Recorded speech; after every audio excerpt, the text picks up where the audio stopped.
You know, there's a funny thing about getting older. You think you've seen it all, lived through every possible surprise life could throw your way. Then your granddaughter drops a bombshell, and the world shifts again. It happened one cool October morning in my quiet home in Minneapolis, just as the sun was crawling through the leaves outside my den window. My name's Frank Morgan, and if you'd asked me a week ago, I would have told you nothing could shake me anymore. But then my granddaughter Emma stood by the mantel, turning a diamond ring around her finger, a ring I'd never seen before. She wore her best navy pantsuit, standing as tall as she could, the same way her mother used to do before a big meeting. There was a nervous glint in her eye, but her voice came out clear. "Grandpa, I'm getting married." I dropped my copy of the Minneapolis Star-Tribune on the floor and steadied myself. "To who?" I managed, trying not to sound as stunned as I felt. I'd never heard a whisper about this fellow. Emma hesitated, spinning the ring. "His name is Logan Miller. And, Grandpa, I know you don't know him yet, but you'll like him." She spoke with that stubborn optimism she's had since childhood, the kind that could turn a failed science project into a family story. "How long have you two?" I trailed off, already suspecting I wouldn't like the answer. She drew a breath. 3 weeks. "But Grandpa, it's real. We just know." 3 weeks. In my day, you spent 3 weeks just working up the nerve to hold a girl's hand. I stood, glasses halfway down my nose. "Emma, folks don't get engaged in 3 weeks. You barely know each other's middle names." She looked at me, her hand trembling on the mantel. The family photos, her college graduation, summer trips to Lake Superior, birthday cakes, seemed to watch this scene unfold. "You always do this," she said, voice shaking but determined. "You treat life like a trial, like everything needs evidence and cross-examination. When my granddaughter says she's marrying a stranger, yes, I do." My words were sharper than I intended. She twirled the ring again, the stone catching the light. "Logan makes me happy, Grandpa. Happier than I'd been in a long time. Isn't that what you want?" I paused. Happy is good. But marriage, I knew, was more than happiness in a moment. Marriage is a commitment, Em. It's not a weekend trip to Duluth. She gave a small, sad laugh. "Nothing lasts forever, Grandpa. You of all people should know that." She was thinking of my wife, her grandmother, who we lost 8 years ago. A fair point, but a cheap shot all the same. She grabbed her purse, signaling she was ready to go. "You just want to control everything, Grandpa. You can't stand it when I make my own decisions. I want to protect you. That's what grandpas do." The ticking of the old wall clock filled the silence that followed. After a moment, she said quietly, "I didn't come here to fight. I just wanted you to know. I wanted to ask if you'd meet him." "Of course, Em. I want to meet him," I replied, though the protective voice inside me was already building a case. She managed a smile. "He's a good man, Grandpa. Confident. Smart. Ambitious." She listed his virtues like she was reading a resume. "We could all have dinner? Logan wants to meet you too." I nodded, trying to push down my suspicions. "Where?" "Red Oak Bistro, Friday night, 7 o'clock? She offered. It was an expensive spot downtown, fancy for our family, but maybe Logan wanted to impress. "I'll make the reservation," I said, wanting to control at least that part of the evening. She smiled with relief. "Thanks, Grandpa. Try to keep an open mind." She paused at the door. "Please just give him a chance." I nodded, but we both knew I would do my research. That night, after she left, I sat in my study, coffee cooling beside a pile of old family photos, thinking about her words. 3 weeks. It wasn't just sudden, it was reckless. But as I looked at her childhood pictures, Emma at the county fair, Emma with her first soccer trophy, I remembered how many times she'd proved me wrong before. But this was different. This was marriage. And the man she was about to bring into our lives was a complete unknown. Friday night came faster than I wanted. I spent the day trying not to think about the dinner, but my old instincts, 35 years as a county attorney, were buzzing like a hornet's nest. I'd checked the online listings for Logan Miller and found little. A LinkedIn profile. Tech Project Manager at Prairie Innovations, Minneapolis. A vague job title, no specifics. No criminal record, nothing flashy. Maybe that should have reassured me, but it didn't. I arrived early at Red Oak Bistro, the place buzzing with the energy of a crisp autumn evening. It was the kind of restaurant that served tiny steaks and charged for parking. I chose a corner table with a clear view of the door. Some habits never die. At 7:05, Emma arrived, her hair pulled back, looking every bit the determined young woman her grandma would have been proud of. Beside her was Logan. He was taller than I expected, well-dressed in a gray jacket, confident smile, but with a glint in his eyes that said he knew how to play to an audience. He shook my hand with just a little too much force. "Mr. Morgan, it's great to meet you. Emma's told me so much," he said, sitting across from me, arm draped around Emma's chair. "All good things, I hope," I replied, putting on my best grandfatherly smile while I studied his every move. He grinned. "Absolutely. Emma says you're enjoying retired life. Must be nice to have all that time on your hands." There was an edge in his tone, almost like he was testing me. We settled in, ordered drinks, and I asked the question I'd been holding on to. "So, Logan, what exactly do you do at Prairie Innovations?" He glanced at the wine list, casual. "A bit of everything. IT project management, business solutions, consulting. Nothing exciting." His answers were too smooth, too rehearsed. People who danced around the truth usually had something to hide. "And your family, Logan?" I pressed. "Emma said you're from around here?" He nodded. "My folks live in St. Paul. Dad's a retired sheriff's deputy, Mom volunteers at the community center. Kind of a traditional family setup." A retired sheriff, I thought. That explained some of the confidence, but also made me wonder if Logan was running towards something or away from it. I asked, "And how did you two meet?" Emma jumped in, her cheeks coloring. "Funny story, Grandpa. We both grabbed the last table at Brood Awakening on Washington Avenue during the lunch rush. Logan offered to share, we started talking, and just clicked." She was glowing, happiness pouring off her in waves. Logan looked at her with practiced affection, but his eyes flicked back to me, sharp and calculating.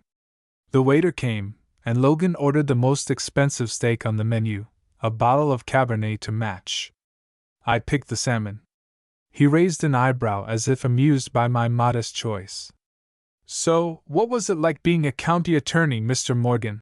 he asked, a touch too casual. I shrugged.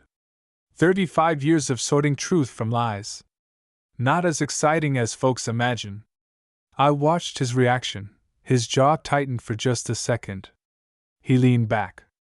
"That's got to be intense, always digging for the truth. Doesn't it make it hard to relax?" "Not really. Truth has a way of coming out, one way or another," I replied, holding his gaze. The conversation moved in fits and starts, Emma doing most of the talking, Logan staying just vague enough to seem open but giving nothing real away. When our entrees arrived, Logan made a show of inspecting his steak. "This is how real steak should look. Medium rare, perfectly marbled. But I suppose salmon's better for, digestion at your age." I kept my smile tight, refusing to rise to his bait. Emma shot him a warning glance, but he ignored it. "You know what I love about our generation," he went on, swirling his wine. "We don't accept limits. We don't live in the past, always telling stories about how things used to be." I felt my patience wearing thin, but I kept my tone steady. "Sometimes the past holds lessons the future hasn't learned yet." He shrugged, as if he'd already won. Sure, but it's time to let the next generation lead, don't you think? He gestured at himself and Emma. Emma was mortified. But I saw what this was, an attempt to push me aside, to draw lines in the sand. I put my fork down. Emma, could we step outside for a moment? She hesitated, but my tone brooked no argument. We left Logan with his steak, walked out onto the chilly sidewalk under the city lights. Emma's eyes blazed. Grandpa, what are you doing? That man, I said softly, just spent the last 20 minutes insulting me, and you. He can't answer a straight question about his job or his life. Are you sure you know him? She crossed her arms, defensive. You're just being overprotective. He's nervous, that's all. I shook my head. He's hiding something. Maybe it's nothing, maybe it's something big. But I've spent my life reading people. Logan's playing a role. You deserve the truth, not just a smile and a story. Her eyes shimmered with tears, but she stood her ground. You don't know him like I do. I love him. He makes me feel alive again. I nodded, heart heavy. I'm not trying to control your life, Emma. But I can't ignore what I see. She looked away, struggling for composure. I don't need protection. Not anymore. I put a hand on her shoulder. I just want you to be happy. But happiness isn't worth much if it's built on secrets. She stared at the streetlights, silent, wrestling with her emotions. Finally, she said, I want you to come to the wedding. I need you there, Grandpa. Please don't make me choose. I'll be there, I promised. But I won't stop asking questions until I'm sure you're safe. She nodded, wiping her eyes. We stood there for a long moment, the sounds of the city fading into the background, just a grandfather and his granddaughter at a crossroads neither of us wanted. When we returned, Logan flashed his trademark smile, but I could see a flicker of uncertainty. The game had changed, and he knew it. That night, as I sat in my study, I pulled out my old notebook, the one I hadn't used since retirement.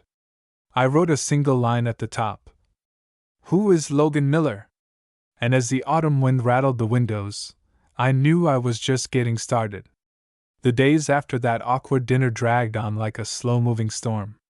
I'd promised Emma I'd give Logan a fair chance, but the old attorney in me wouldn't let things rest. Each night, I sat at my desk, my notebook open, piecing together what I knew and what I suspected. On Sunday morning, Emma called. Her voice sounded tired but determined. Grandpa, I'm sorry about Friday. I know you don't like Logan, but I wish you'd give him a chance. I took a deep breath, trying not to sound harsh. You know I love you more than anything. I just want to be sure you're making the right decision. 3 weeks isn't much time. She was silent for a moment. Sometimes, when you meet the right person, you just know. That's how it was for you and Grandma, wasn't it? I smiled, remembering those long-ago days with my late wife. We had our share of doubts, too, but we took our time, Real love doesn't rush. She changed the subject, sensing my resolve. We're having a little get-together next weekend at Logan's place. Just some friends and his parents. Can you come? I hesitated, but I could hear the hope in her voice. Of course, sweetheart. I wouldn't miss it for the world. That week, I kept busy around the house. I watered the plants, fixed the wobbly porch step, but my mind kept circling back to Logan. My neighbor, Joe Benson, dropped by for coffee on Wednesday. He noticed the worry on my face. What's on your mind, Frank? Joe asked, settling into the chair across from me. I hesitated, but Joe had been my friend for 40 years. My granddaughter's getting married. To a fellow she's only known a few weeks. Joe whistled. That's fast, even for young folks these days. I nodded. He seems nice enough, but there's something about him. Too polished. Too smooth. I've seen that look before, back when I was working cases. Joe grinned. You gonna run a background check on him? I chuckled. Already did. Nothing came up. Not even a speeding ticket. Joe sipped his coffee. Sometimes the ones who look cleanest are the ones you gotta watch. That stuck with me all day. By Friday, I was ready to meet Logan's family. I wanted to see what kind of people had raised him. Maybe they'd help me make sense of things. Saturday afternoon, I pulled up outside Logan's townhouse in Edina, a fancy neighborhood on the edge of Minneapolis, all new developments and freshly paved streets. His place was modern, full of glass and metal, the kind of house that looked more like a magazine cover than a home. Emma greeted me at the door, her smile a little strained. "Grandpa! Glad you made it." Inside, the living room was spotless, maybe too spotless. Expensive art on the walls, the smell of candles covering any hint of real life. Logan appeared, holding 2 drinks. "Frank, can I get you a bourbon? Or maybe something lighter?" "Bourbon's fine," I said, watching his eyes. His parents arrived soon after. His father, Richard Miller, was a compact man with sharp blue eyes, the kind of man who'd spent his life reading people, just like me. His mother, Elaine, was warm, full of questions about Emma's childhood, genuinely interested in family stories. Richard shook my hand firmly. "Frank, nice to finally meet you. Logan's told us you were a big deal in Hennepin County back in the day." I smiled. I had my moments. Dinner was served buffet style. Friends and family mingled, laughter filling the air, but I never let my guard down. I watched Logan carefully, how he interacted with Emma, how he spoke to his parents, the way he avoided talking about his job in any real detail. At one point, Richard pulled me aside. "You worried about your granddaughter, aren't you?" I looked him straight in the eye. "Aren't you?" He chuckled. "You have no idea. Logan's always been ambitious. Sometimes too much for his own good." That caught my attention. "Ambitious how?" Richard shrugged. "Always wanted more money, more status, more everything. Never satisfied. But he's never been in trouble, if that's what you're worried about." I nodded, taking that in. "What about Emma? You think he's good for her?" Richard hesitated.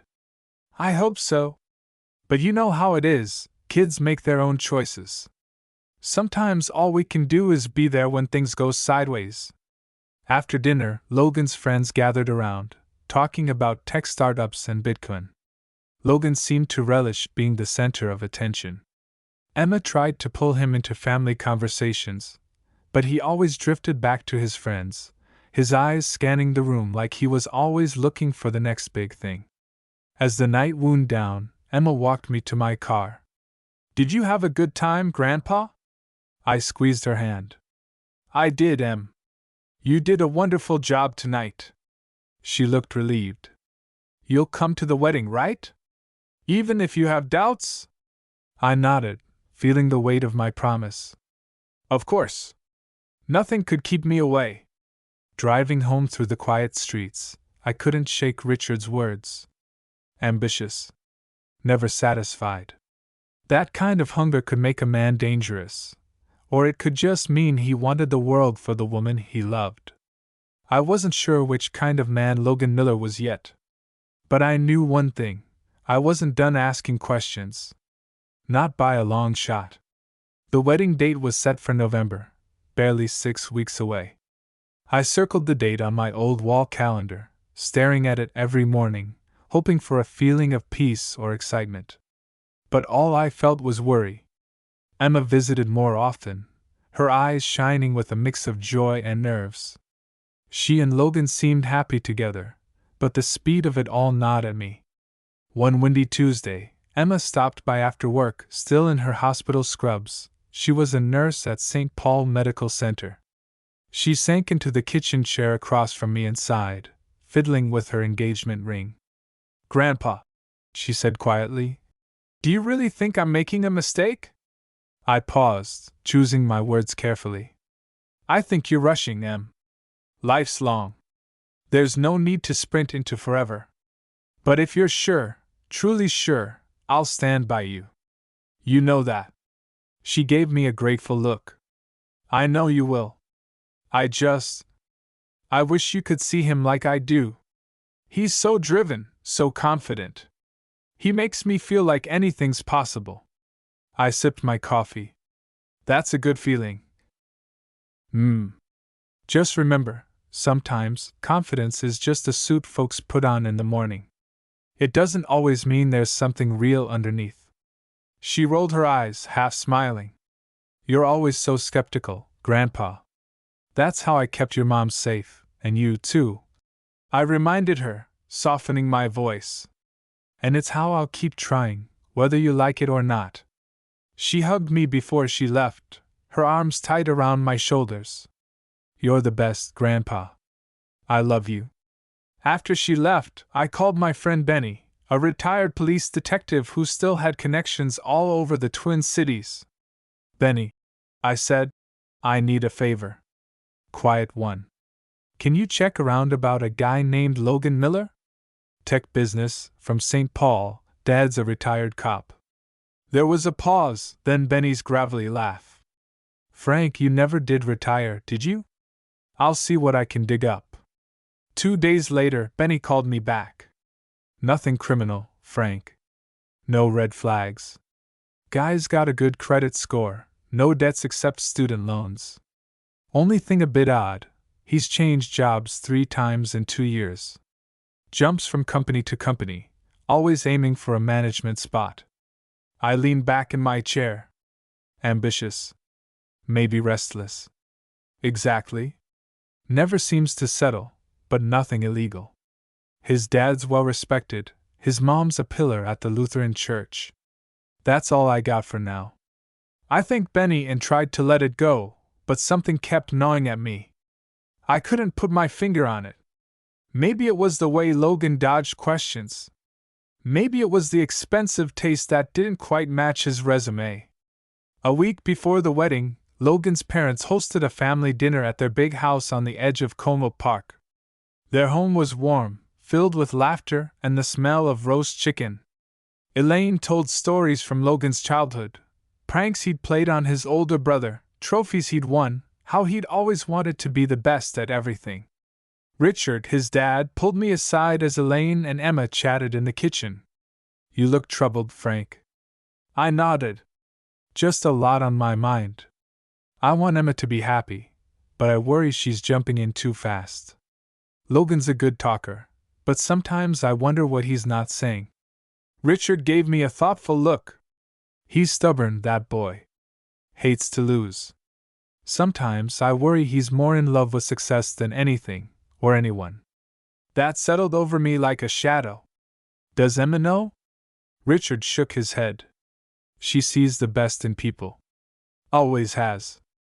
We rejoined the others, and the conversation turned to wedding plans, honeymoon destinations, the usual chatter. Logan seemed especially animated when talking about plans for a new business he wanted to start, a tech consultancy, maybe something with app development. There's so much money in it if you get in at the right time, he said, eyes bright. Elaine smiled at him proudly. He's always been a dreamer, she said to Emma. But he usually makes those dreams happen. Emma beamed, squeezing his hand. That's what I love about him. He's fearless. As dinner ended and everyone gathered coats and leftovers, I caught Logan alone for a moment on the porch. The night air was cool, the sky bright with stars above the treetops. Logan, I said, keeping my tone easy, you're a lucky man. Emma's special. He nodded, meeting my gaze. I know, Mr. Morgan. I'd do anything for her. Good.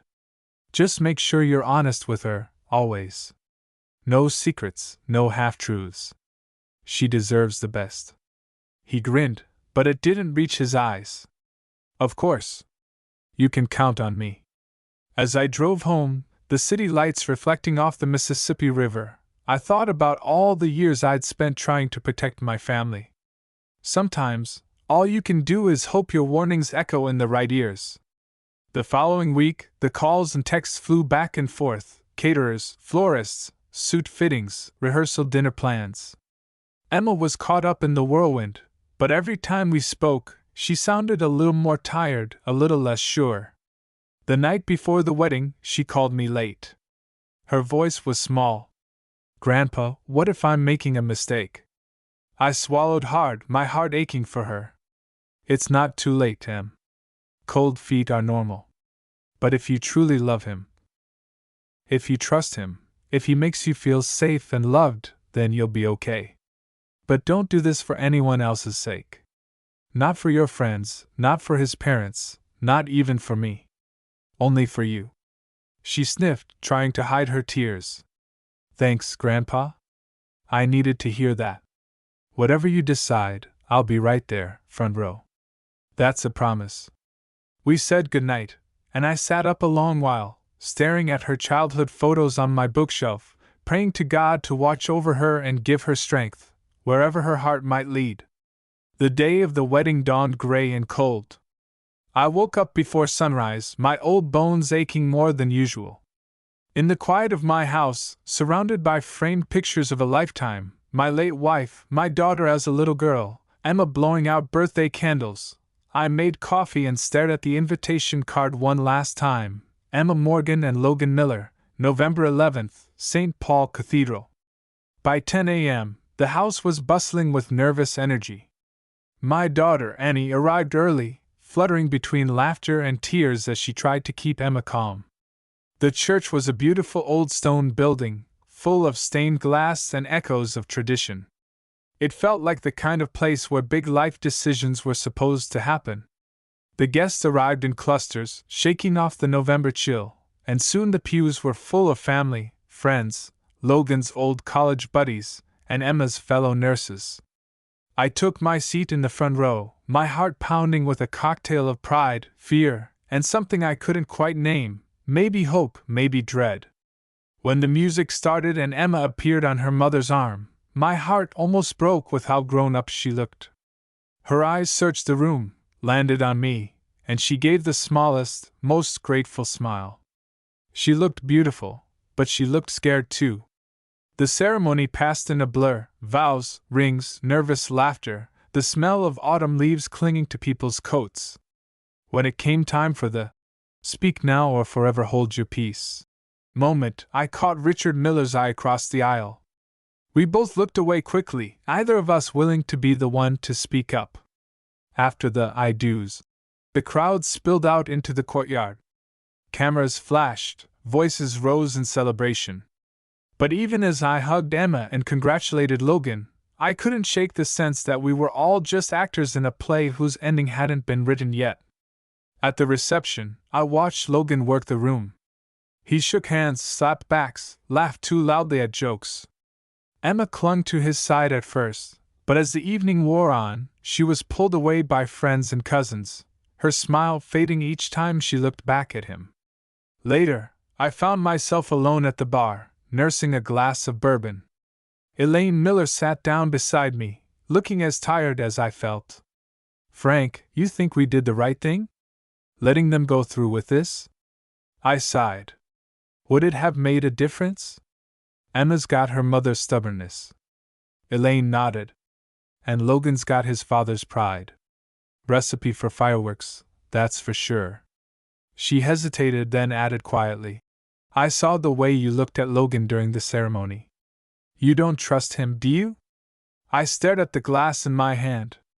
"He wants something, Elaine. Maybe he really loves Emma. But maybe he loves the idea of her, the stability, the family, the chance to start something of his own. I just wish I knew for sure."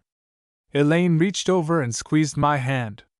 "For what it's worth, I've always thought you had good instincts. But sometimes, kids have to make their own mistakes." The speeches began. Logan's best man, his childhood friend Tyler, told stories about college parties and wild adventures. Emma's maid of honor, her best friend Lila, talked about sleepovers and dreams of true love. Then it was Logan's turn. He stood, glass raised, and smiled that polished, crowd-pleasing smile. "I want to thank everyone for being here, especially Emma's family.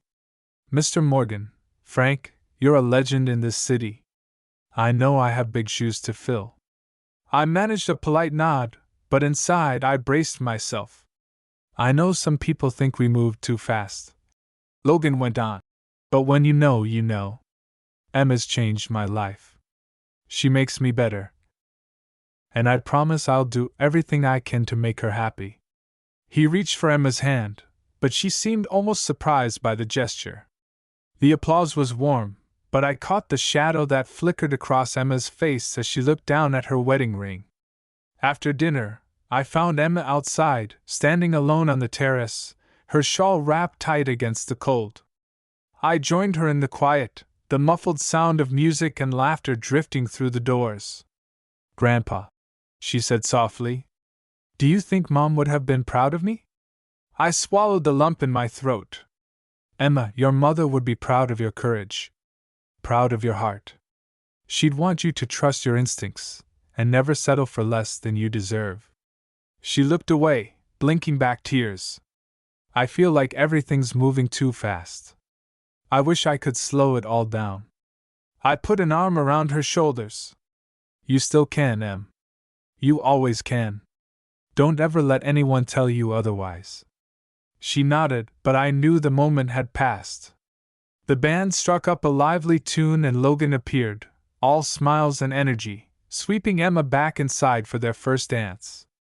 I watched them spin across the floor, surrounded by applause and flashing cameras, and wondered how long the happiness would last. As the evening faded and guests began to drift away, I lingered at the edge of the dance floor, watching Emma and Logan thank their guests, pose for pictures, and accept congratulations. The fairy tale shimmered on the surface, but I could see the cracks forming underneath. Driving home, the city lights flickering across my windshield, I thought about Richard's warning and Elaine's quiet wisdom. I wanted so badly to protect Emma, to shield her from heartbreak and disappointment. But I also knew, some lessons can only be learned the hard way. When I got home, I sat in the darkness of my living room, listening to the distant sound of wind in the trees, and wrote in my old notebook. Sometimes, love is a leap of faith. But faith should never mean closing your eyes to the truth.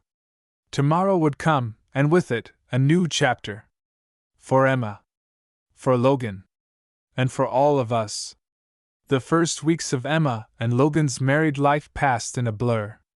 Holidays came and went. Thanksgiving was a cautious gathering at Logan's new townhouse, with both families sitting around a perfectly set table.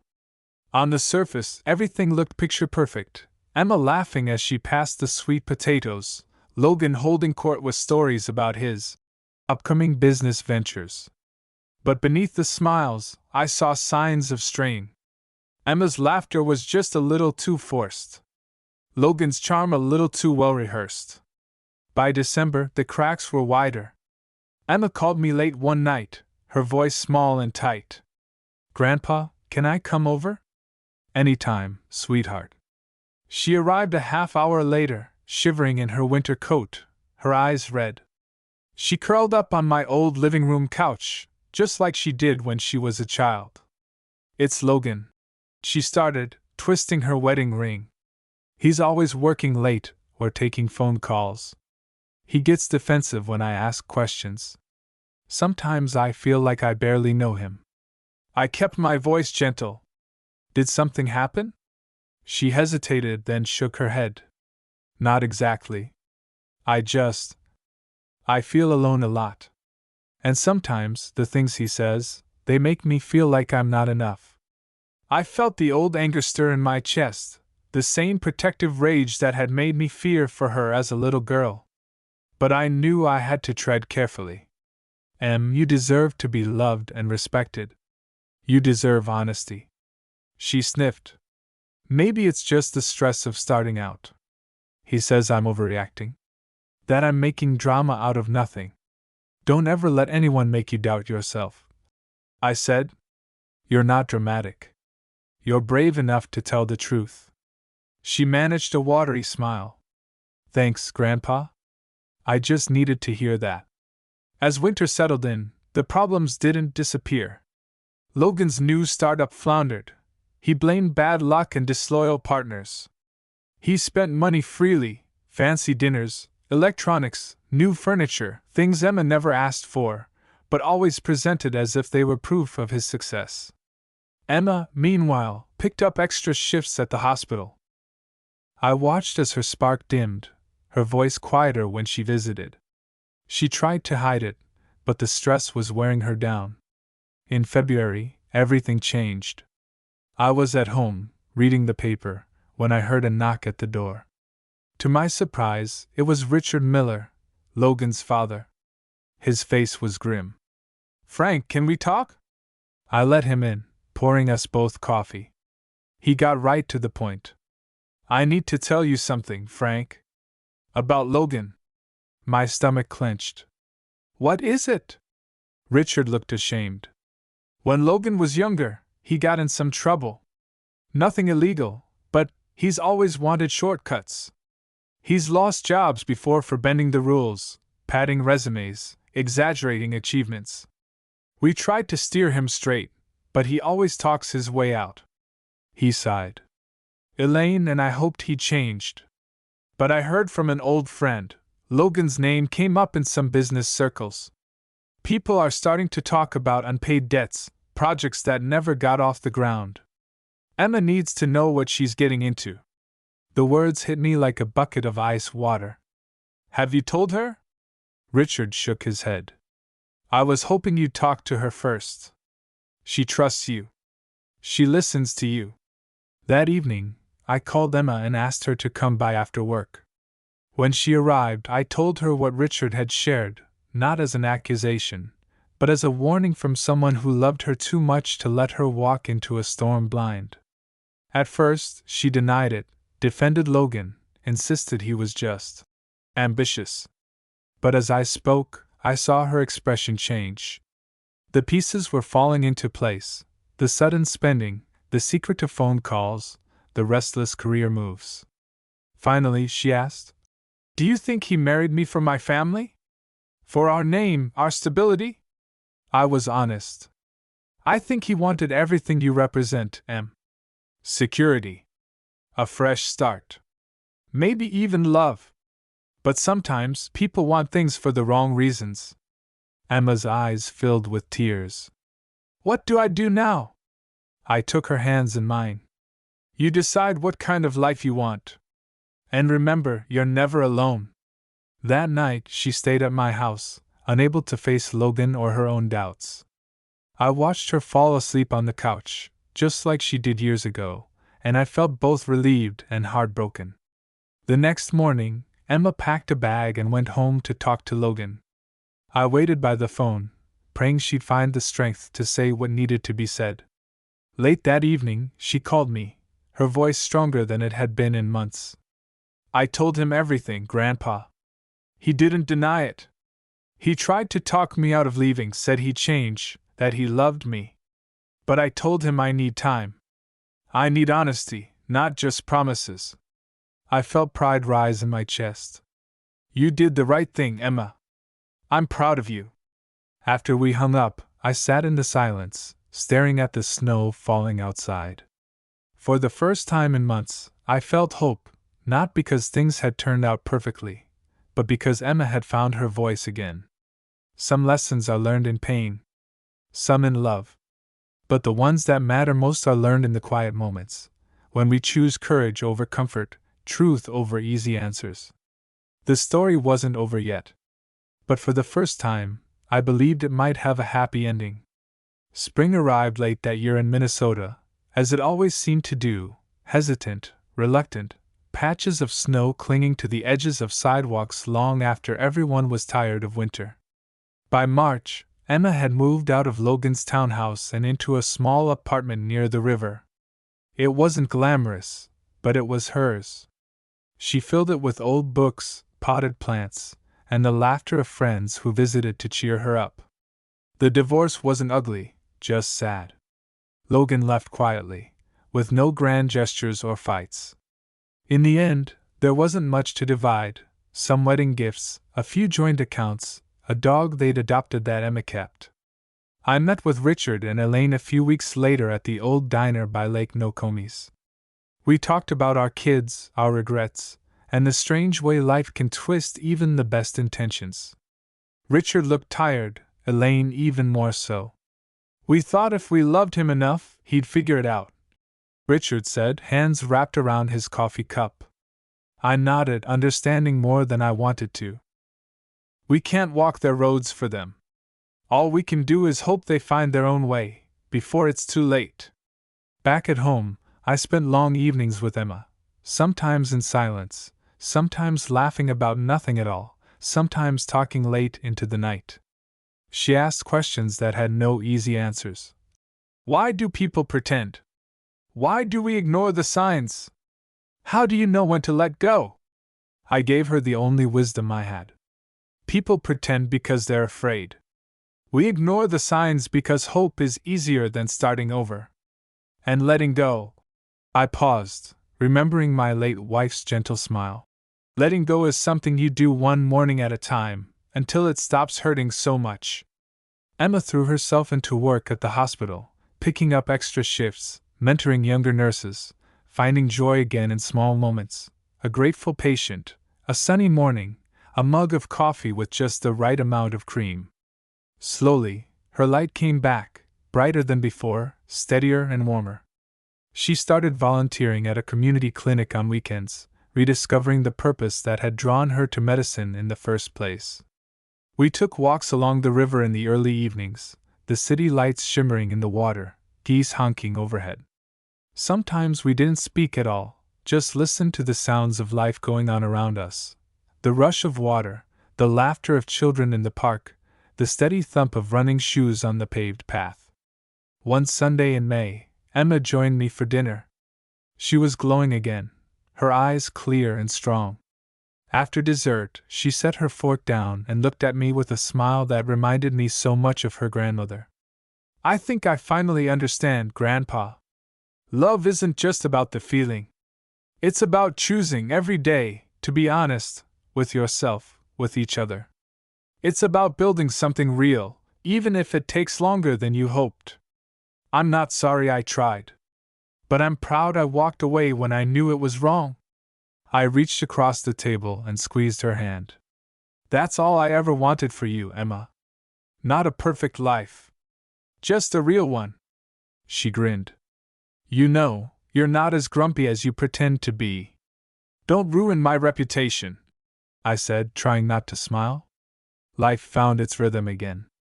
Logan called once, months later, to apologize. Emma listened quietly, wished him well, and let him go. There were no grudges, just two people who had wanted something good, but needed different things from the world. Logan moved on, starting a job out west. Richard and Elaine visited sometimes, always kind, always hopeful for their son. As for me, I kept my old routines, morning coffee, tending my garden, reading the paper by the window. But now, there was something softer in the way I looked at life. I'd learned, once more, that love means letting go when you have to, and holding on when it matters most. Emma grew stronger with every season. By autumn, she was herself again, more thoughtful, more patient, but with that spark of courage I'd always admired. She started dating again, slowly, cautiously, never in a rush. She knew what she wanted now. And she knew what she would never settle for again. On Thanksgiving, as we sat together surrounded by friends and family, Emma raised her glass and gave a toast. To new beginnings, to second chances, and to the people who never stop believing in us, even when we forget to believe in ourselves.